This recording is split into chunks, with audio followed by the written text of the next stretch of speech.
Mhm.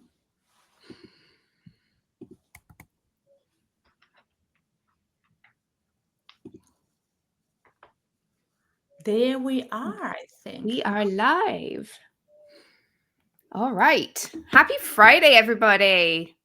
Yeah, Happy it's great. Friday, happy Valentine's Day, Okay. Galentine's, whatever you do. And yeah, so Yeah. today we have a very, very exciting second episode of the year. We're talking about balance as superpower. So you remember this year we're trying to talk more about balance and boundaries. And we are so excited to have Kathryn with us today. And Tony, who has known her a lot longer, will Mhm. first tell you who Kathryn is and why we are so excited to talk to her. Mhm. Tony? Thank you. Thank you, Mika. And happy Valentine's Day, everybody. I nearly forgot. My husband would not be impressed by that one. But thank you, Kathryn, for being here on Valentine's Day. I'm sure she's got great things to be doing, but she is with us today, and I really appreciate that. Kathryn and I have known each other for a number of years. I had the absolute honor and privilege of coaching Kathryn when she was a VP of engineering. And this woman blows my mind every time she talks, and she's going to get very embarrassed now, but there we are. That's okay. This Embarrass the hell out of her because that's one of the reasons why we introduce our guests and they don't introduce themselves because we don't want them exactly, to be modest and humble. absolutely. Because No. here's the thing about Kathryn. As soon as Mika and I were talking about boundaries, burnout, how to have balance, I was like, I know the woman we need on. And it was Kathryn. Kathryn has epitomized extraordinary success coupled with balance. That is what I would say is the root of her success, and why I wanted her to come on today to share with all of you tools, tidbits, techniques, everything possible so that you can follow in her footsteps. She calls herself an eternal optimist who believes that every challenge is just an opportunity in disguise. And I love that. I love that so much.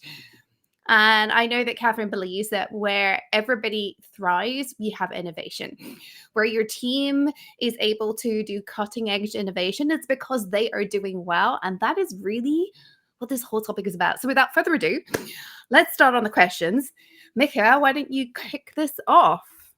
Yeah, and I just want to say we have, of course, questions prepared Uh-huh. but we want to hear from you. If you're seeing this live, please drop it in the chat. I promise when I say this, I won't forget to look at the chat. So, so please, we want to hear about your experience. We want to hear your questions. So please get engaged here. Mhm. And yeah, so let me start this off by saying balance is one of my trigger words. Oh. I'm very much an all in or all out person. And so balance seems like the hardest thing ever. Um, and that's why I wanted us to focus on this topic because, of course, I've had my fair share of like being stationary for 72 hours because I just couldn't do it anymore.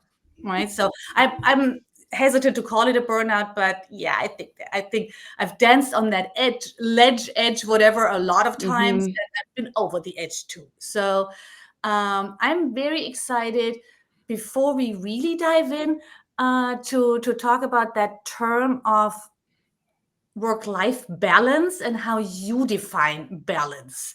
Because yeah, my trigger is not balance. My trigger is that work-life balance term. Mhm. Mhm.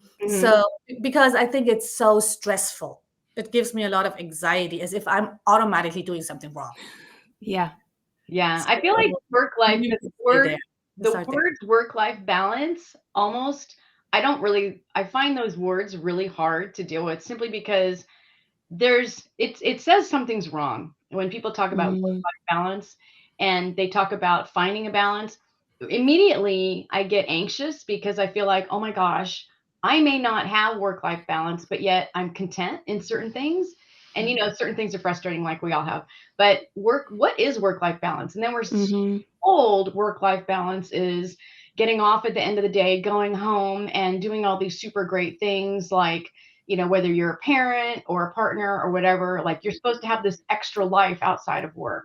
Well, most of us don't. I mean, a lot of us work, we come home to our families and friends and, we kind of do our stuff in the evening. and then we have our weekends. But I'm with you, Misha. That trigger of work-life balance, that alone makes me anxious. I think Mm-hmm. about balance as like Tony knows this is where's my cognitive bandwidth? Do I have Mm. bandwidth to just do things that are not work related, because it work can be so heavy at times. It's just always nagging at you. It's always there, even when projects at work or situations at work. It's the how do I get myself out of my own way to enjoy life. Yeah. And again, I feel like the same thing with you with the trigger of that term. So for me, it's really about, do I have enough mental capacity and enough mental energy to really do some of the things I want to do, and I'm not out, hiking mountains on my weekends. I'm doing other things. So that's how I look at that term, is just Thank you. that mental state of, can I Yeah. get this out of my way to enjoy Yeah. life? Yeah. Thank Mhm. you for clarifying that up front. I would like to hear in the comments if that takes the pressure out of the topic. It Mhm. does for me. And you just said I don't hike mountains on the weekends. So we don't all have to go like mountaineering or whatever. We don't have to do the crazy things. What do you do? What It's so is funny. your balance? Just so that we get to know you a little more. It's funny that I said I don't hike mountains on the weekends, because I actually really enjoy hiking. I do too, but I never go. I guess what I should say is I'm not out, doing big, huge, giant things. Yeah. I find, honestly, I get a lot of energy. I replenish a lot of energy from both kind of, solo time and time with friends. I just enjoy time with friends. I do enjoy the outdoors a lot. I've been an outdoor person my whole life, and so I even worked in the Sierra Nevada for a couple of summers, just really loving the trees up there. I lived in the Santa Cruz Mountains for a couple of years amongst the redwoods. So I really love the outdoors, and for me, that's kind of my solace, but also just spending time with friends. And sometimes it's not like a big party; it's just downtime, even casual drink, Mhm. casual dinner, and connecting. COVID really changed the neighborhood. We all kind of went outside and connected with our neighbors. I've met some people just in the local neighborhood that are just wonderful, and we have a great dog group at the dog park. Everyone kind of hangs out there. So to me, it's just getting away from work in a different mental state than thinking about projects and work and deadlines and people stuff, and just kind of, again, just finding a way to just release myself from that mental stress is how I find, is what I do in my stuff in my free time, I would say. I hope my dog was listening because I totally want a dog group at the dog park, but she's like, I don't know. It's fine, the two of us. I mean, Well, it there's does. great people there. I mean, I've met some wonderful neighbors, and it's just a great place to come together and get to know people again. So when people feel stuck right now, let's say maybe they are a little more junior and they in their careers and they feel like, well, I can't say no. We have a launch in 4 weeks. I can't say no, or maybe we have a launch in 4 months and it's been going on and on and on, right? That's the situations I'm sure you are more than familiar with. What do you recommend for younger people who have a harder time setting boundaries because they are more junior? Or maybe it's also a cultural thing, right? We have a lot of, especially in tech, a lot of people who come from cultures where women are pushed like, you go to America, you study engineering, you do this. This is the main thing for you to do. Yeah, I think that's true, because we do have a lot of pressures put on us, and then I think women are inherently people pleasers. We don't like to be in a situation where we're not. We like harmony. We like everybody getting along. It's just our nature, I think. Well, certainly it was for me. And so it was. I'm It sure was. that resonates with most. Yeah, and you said it. It's like, how do you say no? How do you find those boundaries? And a big part of, I think, what we do is, work comes to us a lot of times. We are in such an interrupt driven culture. We're such an interrupt driven nature at work. Oftentimes, I know a lot of people who it seems like they come in, they sit down at their desk, they open Slack or WhatsApp or whatever tool they're using, and everything is now interrupt, interrupt, interrupt. And so you're constantly fighting all these like interrupts, and just taking the time to say, what is really important right now? What do I really need to focus on? if that releases in 4 weeks or 4 months, or you've got a big deadline, how important is that interrupt in this moment? And some Mm-hmm. people want to just get those interrupts off their plate, like, okay, I've got that off my plate, those high level ones or whatever it is. Now I can think clearly. But it also takes a lot of self restraint to say, look, I can't do this right now. I really cannot get to this. How important is it? And then for you in your own work, and even certainly as a leader, to really clear the path for your team to say, look, these things aren't important right now. Let's focus on this instead. It doesn't mean ignore those things. It just means find the, striking the right balance. I hate to say that word, but striking the right balance of where you're going to spend that time and where you're not. And when work comes to us, at the end of the day, it feels like we were busy all day. We did a bunch of things, but do we have that sense of accomplishment to the point where we might kind of get off work at the end of the day and say, I really achieved something big and something important, and I made a real critical decision? Or do we just find ourselves just having handled fires all day long? And it's really, it's how do we get to where the end of the day is feeling that sense of achievement, feeling that sense of accomplishment, and something working toward that goal of that release or that milestone, and trying to just manage all those high level interrupts throughout the day. So that's where I have found myself, just really trying to decipher what really is important and what isn't. And you can, we all can strike that balance once we put our minds to it. And I like the idea of achievement, sense of accomplishment, because sense of accomplishment can also, like, I have to call my internet service provider today because they raised my price. That is something I abhor. I will have a huge sense of accomplishment when I've done this call.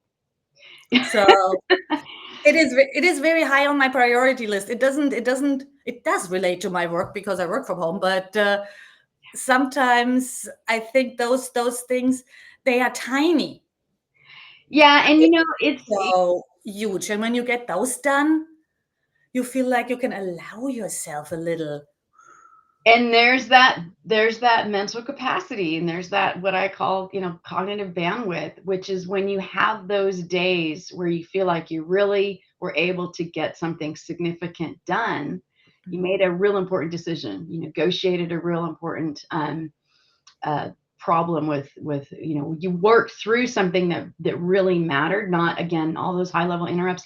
That is where I have found the balance. So when you think about work life balance, and what I was talking about is just that end of the day or that end of the week, it's those moments, it's those days where it's those bigger things where, I can then just say, gosh, I did a great job today. I really achieved something critical, important, and now I can really enjoy my time. It's how do we get ourselves to where we're doing that on a more regular basis? And a Yeah. lot of it is just constant prioritization. And again, keeping those high level, low level interrupts under control and managed, and even saying no to a lot of those things. So that's how I have found my balance. And Mhm. it took me a long time to get to where I recognized that, because again, I had a hard time saying no, as a people pleaser, and so I felt like things just kept getting dumped into my inbox, and I would say yes, yes, yes, I'll do it, because they were small, easy things, but those small, easy things add up to several hours of work, and Right, you're really right. not focusing. So yeah, that I think those, to me, those two things go pretty much hand in hand. Yeah. Yeah. I mean, saying no and balance and boundaries is all one big topic, right? Hmm. Well, as Hmm. a leader, and you have been a leader for many years, so you probably, as you figured it out for yourself, you also thought about how to support your team members, because especially the younger women, but everybody, but especially the younger women, we'll talk a little bit about. Oh, you've mentioned a little bit why it's harder for women. How can you, as a leader, help your team to develop that ability To to to balance. to balance? And I think it has a lot to do with building that resilience too, because you do something for yourself. Yeah, that's true. And I think as a leader, not only do I have to do this for me, I feel like you're sort of the face of the organization, where you almost need to protect them a little bit from, again, all the noise that they're getting. Mhm.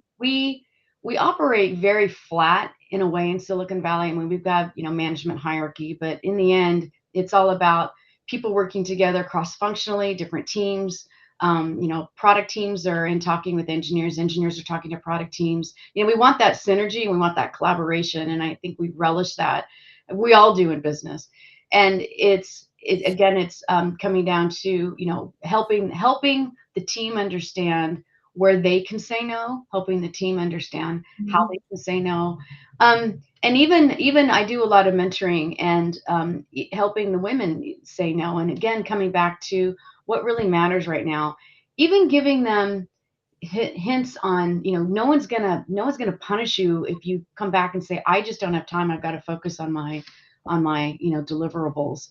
Mhm. The other thing is, one thing that I've done at work is we basically set aside time where we're going to have all of our meetings on certain days, and other days we're going to give people work time, or we're going to have all of our meetings in the morning and we're going to give people work time in the afternoon, just to give them a chance to really focus. Because once you get in that focus, it's like zen. I mean, I put on my lo-fi YouTube channel, and that music just really gets me in the mood where I can really concentrate. And once I'm in that flow, I don't want to be interrupted. And I know I don't want to be interrupted. What about an engineer who's writing code or going through a really hard algorithm? They're trying to figure something complicated out. So same thing for them. It's, let's give people those flows, and let's also block it on our calendar, just work time, just to give people the chance to avoid that interrupt. Yeah, yeah, that is Cal Newport deep work, right? Where you really time block. And Hmm. if you as a leader define a few time blocks, you might not hit everybody's best deep focus time, true. But at least then it's the time where people know they don't have to be on Slack or whatever, all the communications, right? Because that interruption thing is Yeah. probably the largest issue. Yeah. And if you can create a team that is all has that time blocked, then it gives the whole team the chance. The other is, I think we sit in a lot of meetings, honestly, Mhm. and stand up meetings and scrum meetings and all these things. They're great. They're really great for um, just keeping you on pace every day. But do you need to have the whole team in a meeting each time? Do you need to have everybody there? Because that um, not only is it a lot of money that's spent while they're not working. Of course, I don't want to talk about that. It sounds really trivial, but it it there's a lot of people that sit in these meetings that don't really need to be there, but yet everybody wants them to be there. That's just, again, our culture. We kind of have a FOMO, right? Fear of missing out. Everyone Yeah. has to be in this meeting so they can hear, what happened to the tech lead model, where you would have a lead who would kind of talk on behalf of the team, even if it's a small team, and then passing that information along in a more succinct manner back to the individual who might be delivering, or back to the manager and their team. So it's, how do you create culture where you are all allowed to get bandwidth back to do your work, to avoid all this level of interrupt? And it doesn't mean to say the exploration and the bantering, the brainstorming doesn't take place, because that's a big part of what we do. And meeting with cross-functional teams, you really want to open up communication for brainstorming along Right. the way. Like, you're writing this feature. Hey, what if you did this extra thing? What if you did that? We can actually enhance the customer experience or the user experience more when we add these things in. And that's all great. I love that. It's just, now that you have that extra list of things, do you go do them now, or do you decide, this is a great set of ideas, we're gonna kind of defer that till our next release, or we're gonna put that on our backlog and tackle that after a couple of weeks when we have the high interrupt things that are on our plate delivered. And again, it's just culturally, how do you allow people that time to say no? Let's focus Yeah. on the thing, but yet let's still have fun along the way. And that's so tricky, right? Because all those, I feel like all those quotes you find about to be really successful, you have to say no to 9 out of 10 things, all that stuff, that's Warren Buffett. And it's usually men. And it's usually, there might be Beyonce or Rihanna might have said something like that too. Now that they are all on peak performers. Hmm. And someone who is a regular, I don't know, I don't want to say cog in the wheel, but just part of a larger organization, not that successful yet, and not a guy.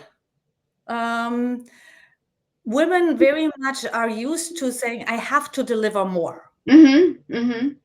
Right. And then I don't even want to talk, I don't have children, but that's an entirely different story to add the caretaker responsibility for either children or parents to that list. But um, how can they deal with the guilt? The guilt. Well, we They first we try have what you say, they will feel guilty, right? I mean, be realistic. They will feel guilty. You've probably felt guilty at times. I've certainly have, like younger, like getting there. yeah, we need to really stop comparing ourselves to each other. And I think that's hard. I sometimes I feel like when we're in college and university, we're competing with each other for the top of the class. So, who got the better grade, if a professor grades on a curve, who's on the high part of the curve, who's on the low part of the curve. And our whole lives we're in school competing. And then, geez, even as moms on playgrounds, moms are competing. Who walked first? Who did this, Yeah. milestone first? We just grow up in this culture and environment. We take that all into college. And when we start working, we still are in this mode of comparisons, but in the end, it's all about the teamwork. Who brings what to the table? Who brings a unique value to the table? How do you exploit that unique value that each person is bringing to the team to make the team stronger? And we have to stop comparing ourselves to each other. And when we feel guilty that we're not delivering on these interrupt tasks, why is it? How can your manager and how can you as a leader look at into people who are feeling that way and say, well, maybe you're not writing, a ton of code, but you're bringing something else to the table, which is maybe really great design work or a really great insight on the user experience. Those things are valued too. So stop comparing yourself on feeling that guilt when why are you feeling guilty? Is it because you just don't know how to say no, or you have to learn to say no, or you need to be more confident in saying no? But stop that comparison, because that then makes us feel self-conscious, and then we feel bad, and then we want to leave, right? We Yeah. don't want to be in a function or a role that doesn't make us feel good about it. And we have to toot our own horns and celebrate. Be really clear on, here's my achievements, here's the things that I have done, here's where I'm good. And also, it's okay to say I'm not good at that, but this other person is, so I'm going to go figure out how I can take my unique value and partner with them and deliver something even better. And I think that's kind of coming back to, the introduction that Tony gave for me. Is I really think that everybody brings something unique to the table. And there's so many times where I hear this person's a great coder, but that person's not a great coder. But when you go talk to that individual, they bring so much to the table. They could be Mhm. a catalyst for everybody else working really well. They could be the glue in a project. They can be the one that just kind of touches base and keeps everything on track, or has a phenomenal relationship with your customer success team, and they bring that back in to Yeah. the team and what they're building. So you got to look for those things and feel good about those things, because in the end they all contribute. And Yeah. if we start recognizing that in ourselves, then we can kind of eliminate that guilt. Yeah. I love that. I love that. So let's be a little tactical. Sure. Most of our viewers, like I know that what got me out of the comparison thing was just the getting off Instagram and Facebook. And it was meant as a break, and I never went back. That's like Yeah. 2 or 3 years ago. I only do LinkedIn. I never joined TikTok. I don't have a Reddit account. Nothing. So I feel like a little bit of a luddite now, but it's I am not. But it's just really to protect myself and my priorities. But that's a pretty extreme step. I don't recommend that to people if they have good reasons to use more social media, of course. But what are steps for people to say, okay, um, I, I'll try to find those things that nourish me. You talked about connection. I think connection is a huge, fun is a huge thing in this, connection is a huge thing in it. Hmm. How can they, on a tactical level, how can they get started on building that counterweight? Well, I would say, I would say lean into your hobbies, but I'm probably the worst person to say that because I don't really have any hobbies. I was just saying, yeah, hobbies, I don't know. And I go hiking and I enjoy spending time with family, but in the end, it's kind of like your hobby's your work, right? That's what sort of got us into this in the first place. Um, just it really is a part of disconnecting, and um, again, it comes for me. It's like what helps ease that burden on your cognitive thinking. I come back to that a lot, and Tony knows I talk about this a lot because that's a big Mhm. part of Yeah. just having the Tony, I cognitive think balance, you right? dropped it in the chat so that Right, people see right. that. Yeah. What is going to be draining, and trying to reduce that or eliminate it. And I'm like you, I'm not big on social media because it can be draining. Even early days of Facebook, everybody was having a party, but yet I wasn't invited. So, you feel guilty. you know?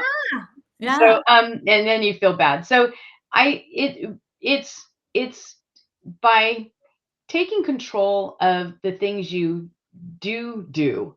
So I can't control the things I don't do, right? I can't control the fact that I don't have a really great hobby. I can't control the fact that I don't paint or have an artistic thing I do. I can't control any of that. But what can I control? Well, the things I can control are what will take my time during the day.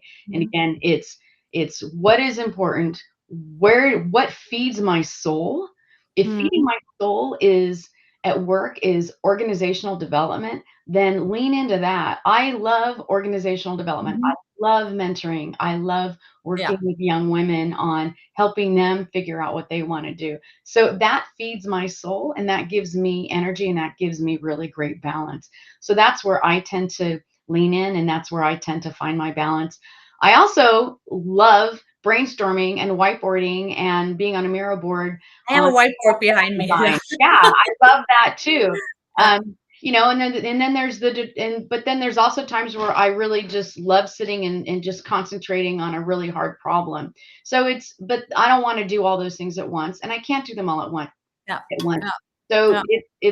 those are the 3 or 4 things that I lean into, where I actually get energy back from all of those, even the hours where I might be working on a project and I'm not talking to anyone. At the end, when again, that's that sense of wow, I really achieved something.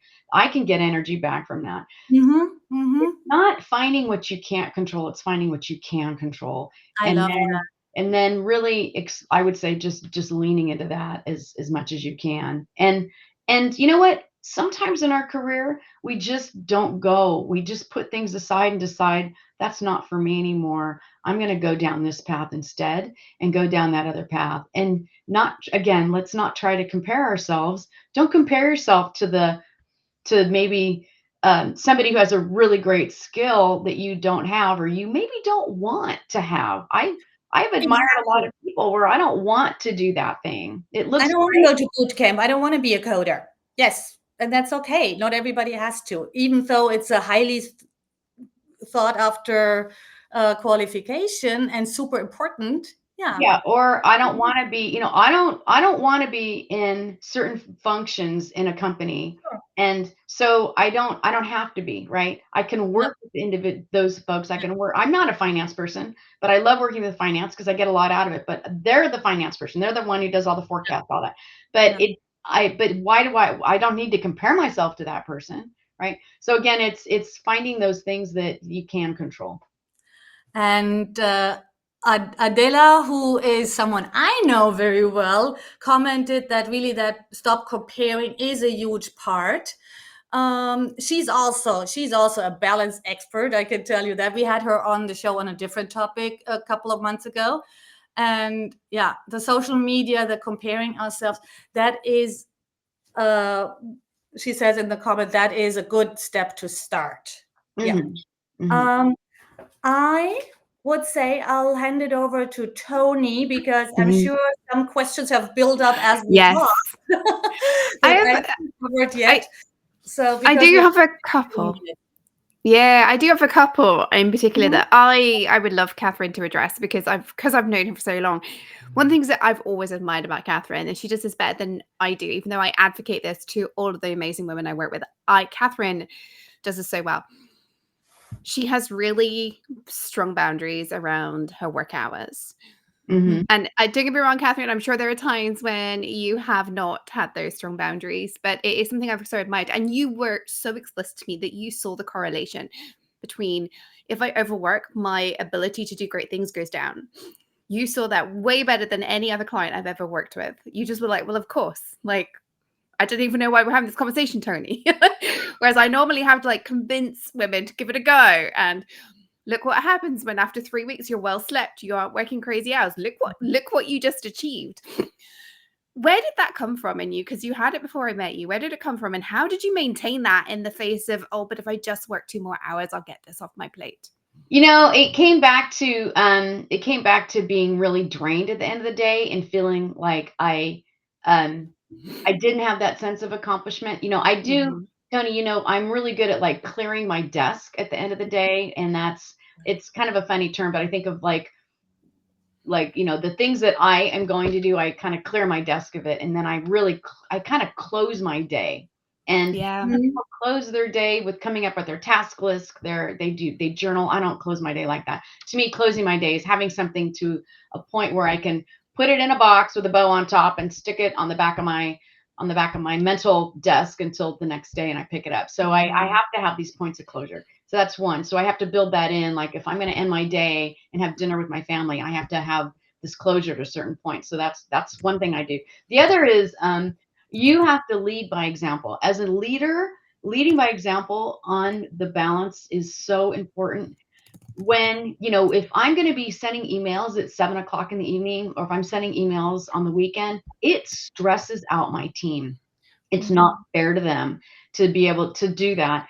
And if I wake up at 3 in the morning and send an email because I've got something on my mind, what do you think it's going to do that person when they get out of Mhm. bed the next morning? It's going to stress them out, and then Yeah. they're going to come in. They're going to be rattled. They're going to be, they're going to be fried, and they're going to be worried. That is so unfair. It's unfair for someone to do that to me. It's unfair for me to do that to someone else.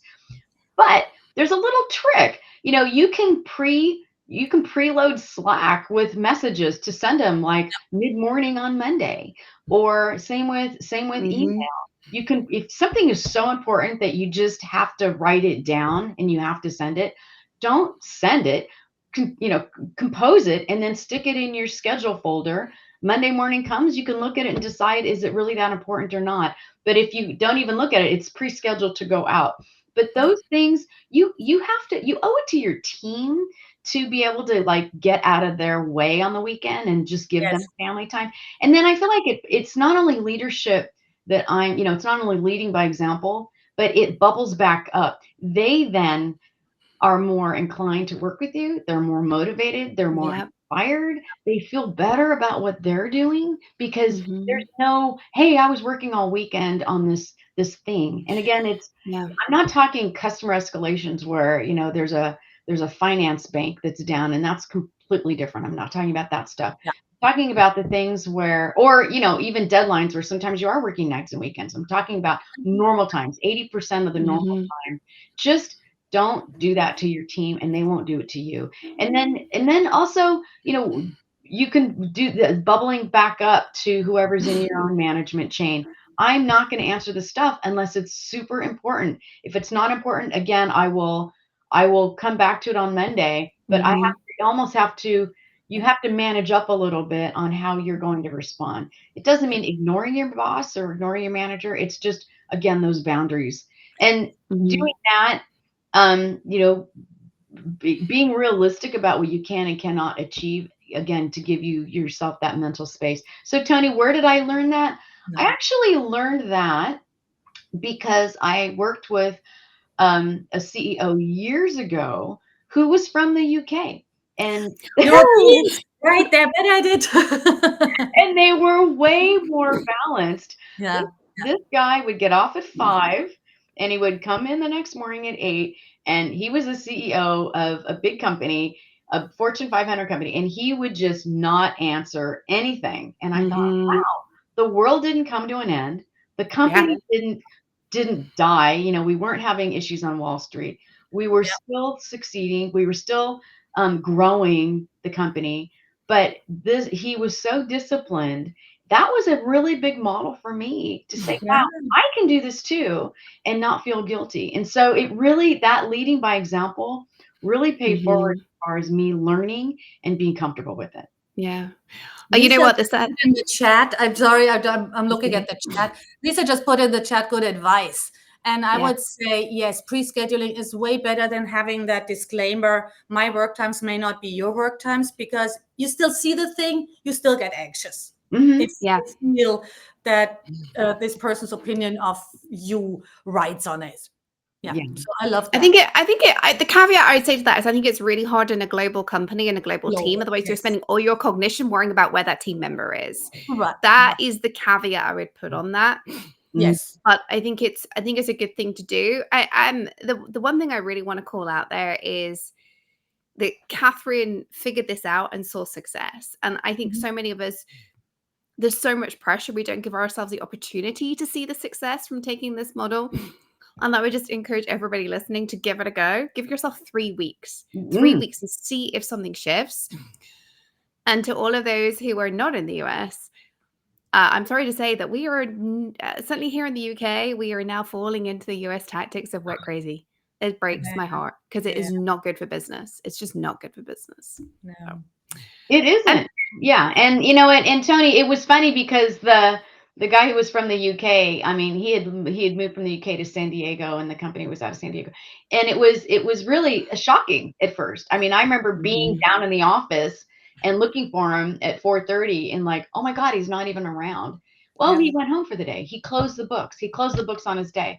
And it was really surprising because geez, Mhm. I mean, when I was in the office, we'd be there till 6:37, 8 o'clock at night having meetings. We'd be scheduling Oh, meetings at 6 o'clock at night. Yeah. no. Like, I feel bad for the parents who are picking up their kids, or trying to get home and have dinner or Mhm. go to a Mhm. sports event. It's like, what are we doing to ourselves? This is ridiculous. So Mhm. having that model where the company didn't fall apart, it really showed me that you can do this. Mhm. Yeah. Yeah. Yeah. I know we have to wrap this one up. So, Mikko, do you have any final words before we talk about Do we have a reading recommendation? Do we have a tool Mhm. recommendation? Mine is always, I have a habit tracker that allows you to not track things like always on a daily basis, but you decide how often establishes a habit. And I think it's called Habiti. It's a free one. Ooh. What I do is, for instance, I have socialize set to twice a week, meaning Oh. out of the house talking to someone. Um, I love that. Actual social. So that is one of the things I do. It can be theoretically, it can be work related because there's some overlap, but it has to be out of the house in the company of a person, and preferably planned, not just like talking Mhm. to someone at the supermarket. Um, so I like a habit tracker where you can say, I'll do that once a week and it's a habit. I'll do it twice a week. I'll do it. So I think it's called Habiti, but I can look it up. But that would be my recommendation to for those of us who love self-monitoring. Mhm. That's a Mhm. good way to get Mhm. started. And it also doesn't send you mean Mhm. accountability texts. I don't want Yeah. that. Oh, For yeah. me, yeah, and for me, it's that interrupt, right? We sit down, interrupts come at us through Slack and WhatsApp or Mhm. email. It's managing that interrupt and knowing what's important and what's your ROI on responding to that stuff in that moment Mhm. versus getting the things done that are probably more strategic or more important, and then kind of Mhm. filtering that throughout the day. And then I do put little snippets on my calendar to remind myself to work on things, like Mhm. fill out that Mhm. form or here's the 2 hours that I'm going to do my other work. So I do block those on my Yeah. calendar. Yeah. Um, I literally this is so funny. I have my admin block like 3 to 3:30, and sometimes it's a walk around the block. Sometimes I'm crashed on this little couch back here for 10 minutes and just kind of rejuvenate myself. But Perfect. it's those downtimes, building that into my calendar and then abiding by it. Mhm. Yeah, Mhm. abiding by it. Yes. Yeah. Tony, do you have a recommendation? The big thing I do is I have 30 minutes at the end of my day blocked in my calendar for wrap up. Okay. And it's 30 minutes. I don't necessarily need 30 minutes. So I will finish a task. I will finish a meeting. I'll write my notes up from a meeting. But it's there. I can't use the end of my day for other things Yeah. unless I actively choose to override it. It's just a little bit of self-accountability that I find quite useful to, like, as you say, close your books at the end of the day. Yeah, I love all of that. I hope if you see that, if you have seen it, you like it too. Watch it later. Yeah, some people will watch it later, and always feel free to reach out to us. All of us Yes. are happy to continue this conversation with you, and we will be back in 2 weeks with leading while female, double standards, and the likability conundrum. So Mm-hmm. we have talked about leading while female before. We have a little bit of a different spin on it this time. So if you remember, we've talked about it. This is still worth coming.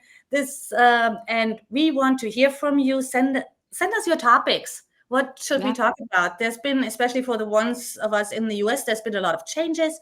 You might have new ideas and topics we have not discussed yet. Mm-hmm. That's all we have for you today. Thank you, Kathryn. It Thanks was, for having me. This was great. Thank you. and everybody have an amazing weekend. If you celebrate Valentine's Day, go for it. Have like a wonderful romantic day, and everybody have a great weekend. Bye bye. Bye. Bye.